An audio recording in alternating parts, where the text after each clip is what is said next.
இன்றைய புனிதர்.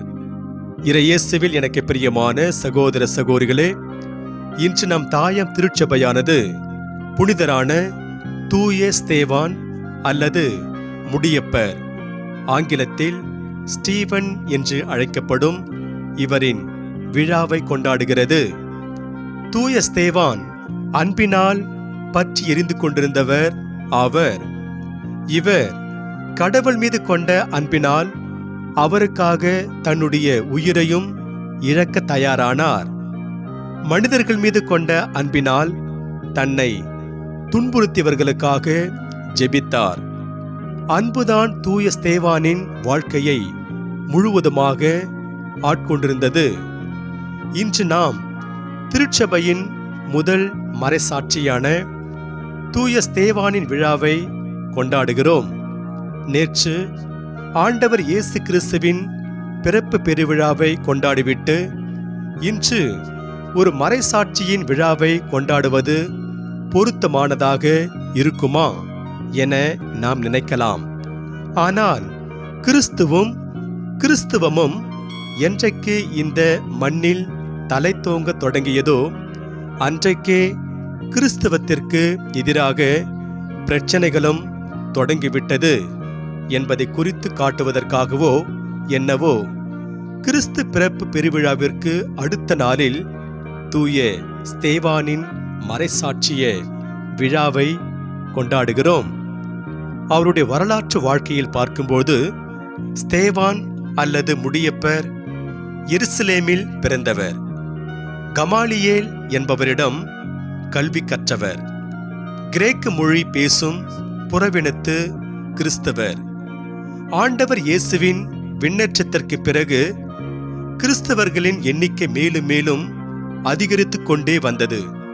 எனவே அவர்களுக்கு இறை வாக்கை எடுத்துரைக்கவும் ஏழைகளுக்கு, அதிலும் குறிப்பாக கிரேக்க மொழி பேசும் கைம்பெண்களுக்கு உணவு பரிமாற முடியாத ஒரு சூழ்நிலை திருத்தூதர்களுக்கு ஏற்பட்டது. இத்தகைய பிரச்சனைகளுக்கு முற்றுப்புள்ளி வைக்க திருத்தூதர்கள் தூய ஆவியால் நிரப்பப்பட்ட 7 திருத்தொண்டர்களை தேர்ந்தெடுத்தார்கள். அவர்களில் முதன்மையானவர்கள்தான் ஸ்தேவான். ஸ்தேவான் அருளும் வல்லமையும் நிறைந்தவராய் நிறைய வல்ல செயல்களை செய்பவராய் இருந்தார். அதோடு கூட கிரேக்க மொழி பேசும் கைம்பெண்களுக்கு உணவு பரிமாறும் பணியினை சிறப்பாக செய்தார். மேலும் இறைவாக்கை மிக துணிச்சலாக அறிவித்து வந்தார். தூய ஆவியினாலும் ஞானத்தாலும் நிரப்பப்பட்ட ஸ்தேவான் ஒரு சமயம் உரிமை அடைந்தோர் எனப்படும் மக்களுக்கு மத்தியில் பேசும்போது அவரோடு பேசுவதற்கு அங்கிருந்து யாவருமே திராணியற்று போனார்கள். இதை பார்த்த பரிசேய கூட்டம் அங்கிருந்தவர்களுக்கு பணம் கொடுத்து ஸ்தேவான் மோசேக்கும் கடவுளுக்கும் எதிராக பேசுகிறார் என்று சொல்லி அவரை தலைமை சங்கத்திற்கு முன்பாக இழுத்து சென்றார்கள். தலைமை சங்கத்திற்கு முன்பாக அவர் பேசிய பேச்சுதான் எல்லோரையும் ஆச்சரியப்பட வைத்தது. ஸ்தேவான் தலைமை சங்கத்திற்கு முன்பாக ஆற்றிய உரையில் 3 முக்கியமான உண்மைகள் அடங்கியிருக்கிறது. முதலாவது, கடவுள் எருசலேம் திருக்கோவிலில் மட்டும் பிரசன்னமாக இருக்கவில்லை, அவர் எல்லா இடங்களிலும் பிரசன்னமாக இருக்கிறார். இரண்டாவதாக, இஸ்ரேல் மக்களின் தலைவர்கள் தொடர்ந்து கடவுளின் பணியாளர்களை புறக்கணித்து அவர்களை துன்புறுத்தி வருகிறார்கள். மூன்றாவதாக, யூதர்களால் புறக்கணிக்கப்பட்டு கொடுமைப்படுத்தப்பட்டு சிலுவையில் அறையப்பட்ட இயேசு கிறிஸ்து 3ஆம் நாள் உயிர்த்தெழுந்து தந்தை கடவுளின் வலப்பக்கத்தில் வீற்றிருக்கிறார். இப்படிப்பட்ட பேச்சை கேட்ட தலைமை சங்கத்தார் ஸ்தேவானை நகருக்கு வெளியே இழுத்து சென்று அவரை கல்லால் எறிந்து கொன்றார்கள். இதற்கு உடந்தையாக இருந்தவர் சவுல் என்ற இளைஞர். அவர்கள் ஸ்தேவானை நோக்கி கற்களை எறிந்தபோது அவர் வானத்தை அண்ணார்ந்து பார்த்தார். அப்போது வானம் திறந்திருப்பதையும் கடவுளின் மாட்சியையும் தந்தை கடவுளின் வலப்பக்கத்தில் இயேசு கிறிஸ்து வீற்றிருப்பதையும் அவர் கண்டார். பின்னர் அவர் முழந்தாள் படியிட்டு தன்னை துன்புறுத்தியவர்களுக்காக, தந்தையே, இவர்கள் அறியாமல் செய்கிறார்கள், இவர்களது குற்றங்களை மன்னியும் என்று சொல்லி அவர்களுக்காக ஜெபித்தார். கடைசியில் அவர், தந்தையே, உம்முடைய கையில் என் ஆவியை ஒப்படைக்கின்றேன் என்று சொல்லிவிட்டு தன்னுடைய உயிரை துறந்தார். ஏறக்குறைய ஸ்தேவானின் இறப்பின் போது நடந்த நிகழ்வுகளும் ஆண்டவர் இயேசுவின் இறப்பின் போது நடந்த நிகழ்வுகளும் ஒத்துப்போகிறது. ஆண்டவர் இயேசு தன்னை வதைத்தவர்களுக்காக ஜெபித்தது போல ஸ்தேவானும் தன்னை வதைத்தவர்களுக்காக ஜெபித்தார்.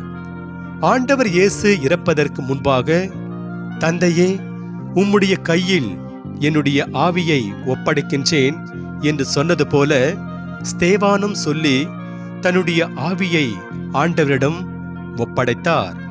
இவ்வாறு அவர் ஆண்டவர் இயேசுவுக்காக தன்னுடைய உயிரை தரும் பேறு பெற்றார். தூய ஸ்தேவானின் விழாவை கொண்டாடும் இந்த நாளில் அவரிடமிருந்து என்ன பாடத்தை கற்றுக்கொள்ளலாம் என சிந்தித்து பார்த்து நிறைவு செய்யலாம். 1. ஆண்டவருக்காக உயிர் தர வேண்டும். தூய ஸ்தேவான் ஆண்டவருக்காக உயிர் தர துணிந்தவர் என்று சொன்னால் அது மிகையாகாது. அவருடைய விழாவை கொண்டாடும் நாம் அவரைப் போல ஆண்டவர் இயேசுவுக்காக நம்முடைய உயிரை தர முன் வருகிறோமா என சிந்தித்து பார்க்க வேண்டும். அப்படி நாம் ஆண்டவருக்காக உயிரை தர முன் வரும்போது அதனை காத்துக்கொள்வோம் என்பது உறுதி. முன்பொரு காலத்தில் கிறிஸ்துவை பற்றிய நற்செய்தியை மக்களுக்கு அறிவித்ததற்காக மறைபோதகர் ஒருவர் கொல்லப்படுவதற்காக அந்நாட்டு அரசனால் கொலை களத்திற்கு இழுத்து செல்லப்பட்டார். ஆனால் அவர் தான் சாகப்போகிறோம் என்ற கவலையே இல்லாமல் மிகவும் மகிழ்ச்சியோடு இருந்தார். இதை பார்த்து வியப்புக்குள்ளான அரசன், எல்லோரும் சாவை கண்டு பயப்படுவார்கள், ஆனால் நீரோ சாவு பயமே இல்லாமல் மகிழ்ந்து கொண்டிருக்கிறீர் என்று கேட்டார்.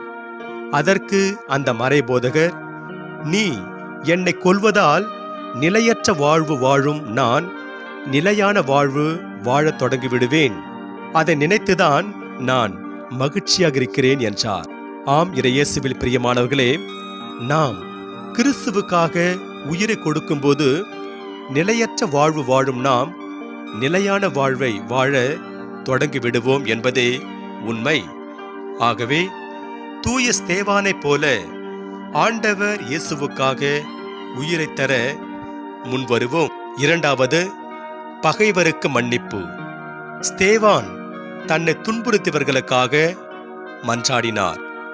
அவர்களுடைய பாவங்களை மன்னிக்குமாறு தந்தை கடவுளிடம் மன்றாடினார். இவ்வாறு அவர் இயேசு சொன்னதை தன்னுடைய வாழ்வில் கடைபிடித்து வந்தார். அவருடைய விழாவை கொண்டாடும் நாம் அவரைப் போல பகைவர்களை, நமக்கு எதிராக தீங்கு செய்பவர்களை நாம் மன்னிக்கின்றோமா, அவர்களுக்கு நன்மை செய்கின்றோமா என சிந்தித்து பார்க்க வேண்டும். ஒரு கோவில் மண்டபத்தில் ஆன்மீக சொற்பொழிவாற்றிக் கொண்டிருந்த துறவியின் பேச்சை பிடிக்காமல் ஒருவன் ஒரு கல்லை எடுத்து அவர் மீது வீசினான். அக்கல் துறவியின் தலையில் பட்டு காயத்தை ஏற்படுத்தியது. துறவியின் துன்பத்தை பார்த்த மற்ற பக்தர்கள் எழுந்து ஓடி அந்த இளைஞனை பிடித்து தாக்க துவங்கினர். அதை கண்ட துறவி, அவனை அடிக்க வேண்டாம், அவனை என்னிடம் அழைத்து வாருங்கள் என்று சைகை கொடுத்தார். அவரது சொற்களுக்கு இணங்கிய பக்தர்கள் இளைஞனை மேடைக்கு இழுத்து சென்றார்கள். பயத்தோடு நின்ற அவனை பார்த்து சிரித்துக்கொண்டே துறவி அருகில் வைக்கப்பட்டிருந்த தட்டிலிருந்த மாம்பழம் ஒன்றை எடுத்து அவனிடம் கொடுத்தார். அவன் பயத்துடன் தயங்கினான். அவனை தண்டிக்காமல், அவனுக்கு பழம் தருகிறீர்களே சாமி என்று பக்தர்கள் கூச்சலிட்டார்கள். அவர்களை அமைதிப்படுத்திய துறவி கூட்டத்தினரை பார்த்து கூறினார், ஓரறிவு உடைய மரமானது தன்மீது கல் எறிபவனுக்கு பழத்தை தருகிறது. ஆறறிவு உடைய நான் எனக்கு துன்பம் செய்தவனுக்கு ஏதேனும் நன்மை செய்ய வேண்டாமா? துறவி கூறியதை கேட்டவுடன் அவர் பாதங்களில் தடால் என்று விழுந்து மன்னிப்பு கேட்டான் அந்த இளைஞன். ஆம், நாம் நமக்கு எதிராக தீமை செய்பவர்களுக்கு நன்மை செய்ய வேண்டும் என்பதைத்தான் இந்த நிகழ்வும் தூய ஸ்தேவானின் வாழ்வும் நமக்கு எடுத்து கூறுகிறது. ஆகவே தூய ஸ்தேவானின் விழாவை கொண்டாடும் இந்த நாளில் அவரிடம் விளங்கிய நற்பண்புகளை நமதாக்குவோம். அதன் வழியாக இறையருளை நிறைவாக பெறுவோம். இறைவன் உங்கள் அனைவரையும் நிறைவாக ஆசீர்வதிப்பாராக. ஆமென்.